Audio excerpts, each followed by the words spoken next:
Sumber penghasilan 1 miliar per bulan, Sertu Agus punya rumah mewah di samping kuburan di Kuningan. Sosok Sertu Agus RA, anggota TNI di Kodim 0615 Kuningan, sedang menjadi perbincangan karena kekayaan yang dimilikinya. Bintara TNI tersebut viral karena memiliki rumah mewah di tengah pemakaman di Desa Cipasung, Kecamatan Dharma, Kabupaten Kuningan, Jawa Barat. Selain itu, Sertu Agus juga viral karena berpenghasilan senilai 1 miliar rupiah per bulan.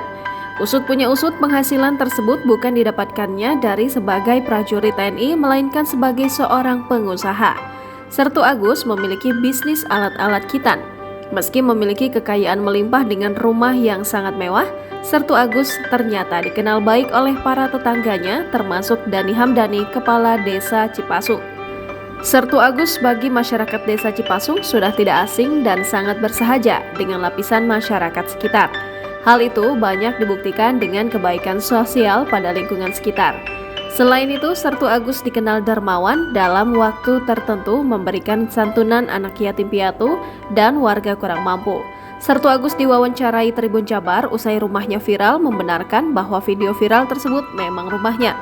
Mengenai rumah mewah itu, Agus mengaku pembangunan rumah ia didesain sendiri. Hingga kini penyelesaiannya baru mencapai 50%. Agus menambahkan mengenai biaya pembangunan rumah mewah bak istana yang sudah dibangun sejak 3 tahun terakhir sudah menghabiskan dana 1 miliar rupiah. Mengenai ruang dalam bangunan mewah, Agus mengemukakan kamar yang dibuat itu sebanyak 12 ruang dan dilengkapi musola pribadi. Jangan lupa subscribe, share, komen, dan like ya!